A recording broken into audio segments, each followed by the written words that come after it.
Hello friend, नमस्कार। मैं दिनेश शर्मा।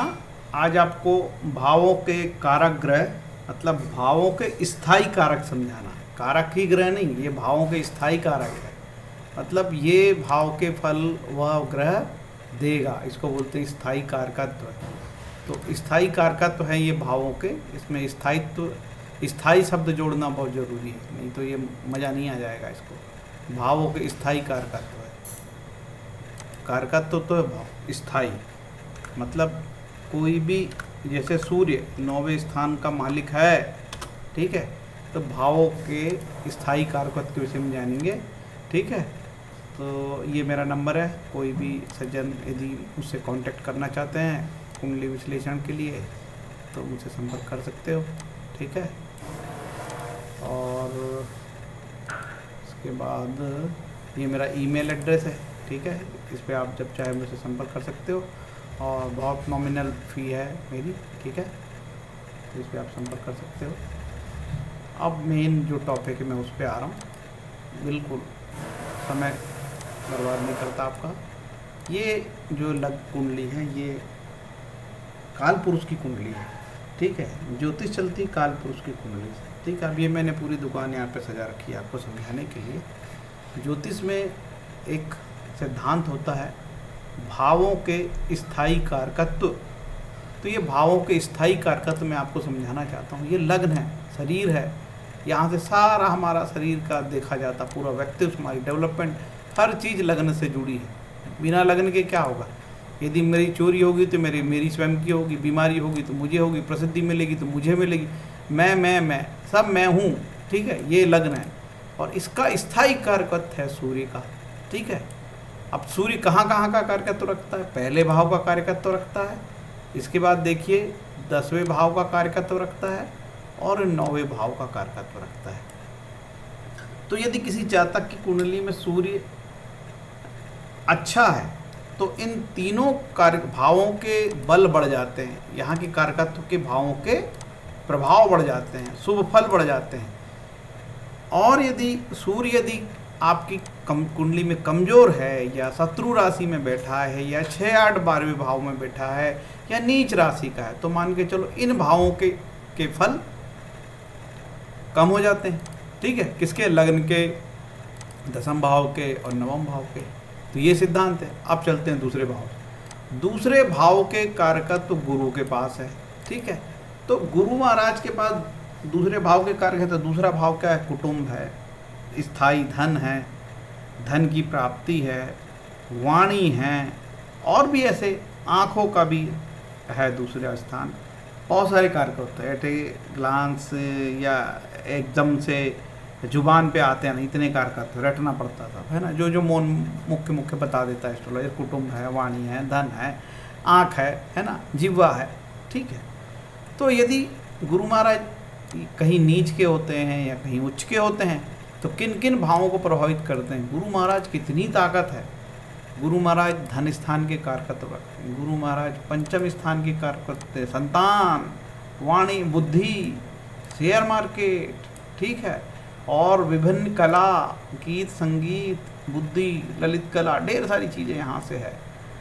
और तीक्ष्ण बुद्धि, बहुत सारी कारकत्व, याद नहीं है मुझे इतने कारकत्व। और गुरु महाराज 10वें स्थान, व्यवसाय, नौकरी, काम, धंधा।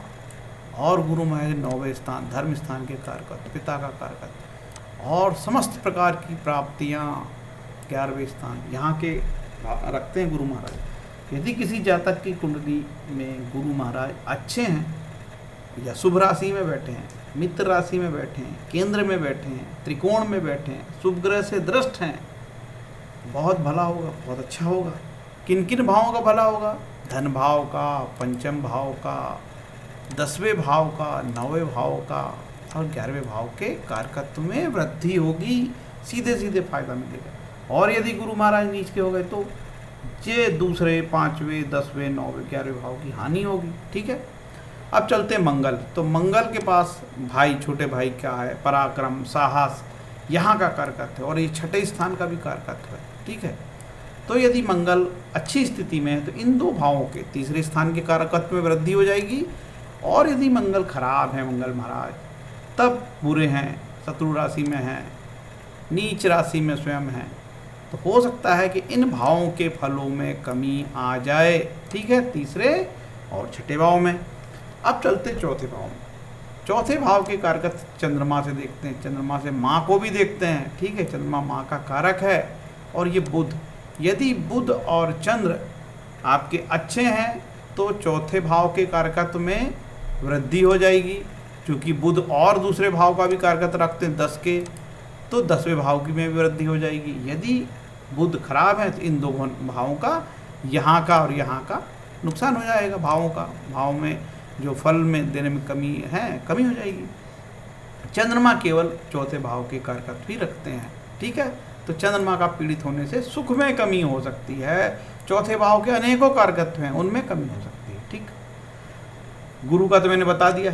ठीक है, अब शनि का बता देता हूँ। शनि जो है छठे भाव के कारकत्व के साथ साथ 8वें भाव के, 10वें भाव के और 12वें भाव के कारकत्व भी रखते हैं।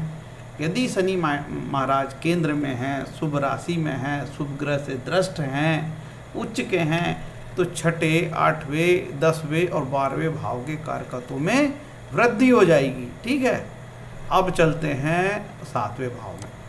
शुक्र केवल 7वें भाव का कारकत्व रखता है और 7वां भाव विवाह का कारक रखता है, पत्नी का कारकत्व रखता है, व्यापार का कारकत्व रखता है, साझेदारी का कारकत्व रखता है। ठीक है, तो यदि शुक्र प्रसन्न है, शुक्र अच्छी राशि में है, शुभ राशि में है, शुभ ग्रह के साथ हैं, उच्च के हैं, तो शुक्र के 7वें भाव के फल बढ़ जाएंगे। यदि शुक्र कहीं पे भी पीड़ित हो इसमें से, तो 7वें भाव के फल में कमी आएगी। यदि शुक्र नीच का है तो मान के चलो कि वैवाहिक जीवन में भी तकलीफ ऑटोमेटिक होगी। शुक्र भले कहीं बैठ के नीच के हो जाए, यहाँ बैठ के नीच के हो जाए, यहाँ बैठ के नीच के हो जाए, यहाँ बैठ के नीच के हो जाए, या नीच के ग्रह के साथ हो जाए, तो तकलीफ बढ़ जाएगी। तो ये शुक्र की ताकत है। शनि का मैंने बता दिया आपको, और गुरु और सूर्य का पहले ही बता दिया था। अब यहाँ पे केवल सूर्य बुध, इसका भी 10वें स्थान का सबूत बता चुका हूँ। ये भी बात आ चुकी है गुरु वाले में, गुरु का कारकत्व, और ये भी आ चुकी है। तो इस प्रकार से स्थायी कारकत्व फलित में इसका उपयोग किया जाता है। तो जो दर्शक एस्ट्रोलॉजी सीख रहे हैं, अनेक लोग वीडियो के माध्यम से सीख रहे हैं, जिनकी स्थिति नहीं है भैया, बहुत पैसे नहीं हैं जिनके पास, एस्ट्रोलॉजी सीखने का इंटरेस्ट है, तो एक से एक वीडियो यूट्यूब में डले हैं, आप सीख सकते हो। तो आपके इस सीखने के क्रम में मेरा ये एक छोटा सा वीडियो जो काफ़ी इन्फॉर्मेटिव है। अब आपको लगेगा कि दिनेश शर्मा जी तो हमेशा जब भी वीडियो बनाते हैं तो रेफरेंस देते हैं कि भाई ये कहाँ से लिखा है, तो मैं ये भी प्रयास कर रहा हूँ कि आपको रेफरेंस भी देने, रेफरेंस के लिए मैं 2-3 पेज का PDF डाल दूँगा, खासकर जातक तत्वों से डाल दूँगा, सरवार चिंतामणि से डाल दूँगा, और नेमीचंद की किताब में उससे डाल दूँगा, एक चरक की किताब है उसमें से मैं ये कारकत्व वाला भी पेज आपको डाल दूँगा। तो आपकी इन्फॉर्मेशन में लगेगी भाई, और मैं लिख दूँगा ये इस किताब से लिया, इस किताब से लिया, तो 2-4 पेज का मैं PDF भी इसमें लिंक डाल दूँगा। जो वीडियो के नीचे सब्सक्रिप्शन होता है ना, उसमें जैसे नीला सा दिखेगा, उसमें क्लिक करोगे तो 2-3 पेज का वीडियो खुल जाएगा। तो वो भी आपकी जो मेरी बात है कि भाई हर बार मैं देता हूँ कि भाई भाव कारकत्व कहाँ से लेंगे, और ऋषि पाराशर ने जो भाव कारकत्व बताया वो भी वाला श्लोक में डाल दूँगा। तो 4-5 पेज का मैं जो PDF इसमें इंक्लूड कर दूँगा, लिंक में दे दूँगा, तो सीधे आप डाउनलोड कर लेना। तो एक ये सुविधा भी आपको हो जाएगी। ठीक है, तो इस प्रकार से ये मेरा वीडियो आज रहा। उम्मीद है कि ये जो मेरा वीडियो आपको अच्छा लगा होगा। यदि अच्छा लगा तो लाइक शेयर कमेंट जरूर करें, है ना, यही मेरा दक्षिणा है। और मेरी जो फ़ी है बहुत नॉमिनल फ़ी है, आजकल तो मैं 100 रुपीज़ कर दिया हूँ, और 10 मिनट के 100 रुपये चार्ज करता हूँ। लेकिन सभी से मेरा निवेदन है कि भाई जब मैं फ़ी कम किया हूँ तो मिनट का भी हिसाब में रखता हूँ। आपसे निवेदन है कि आप यदि 100 रुपये का रिचार्ज कराते हैं तो 10 मिनट के अंदर आपको अपनी बात ख़त्म करनी होगी।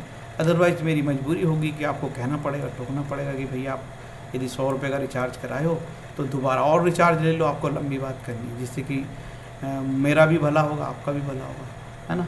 तो ये रही मेरी आज की बात, भाव के कारकत्व। उम्मीद है कि ये मेरा छोटा सा वीडियो आपको भाया होगा, अच्छा लगा होगा। कोशिश करता हूँ और भी ऐसे टॉपिक पे डालते रहूँ, है ना। उसकी निरंतरता, वीडियो डालने की निरंतरता बनी रहे, लेकिन कामों की व्यस्तता हो जाती कभी कभी, तो मैं नहीं डाल पाता हूँ। ठीक है, इतना बोल के मैं अपने वीडियो को विराम देता हूँ। हरे कृष्णा, धन्यवाद।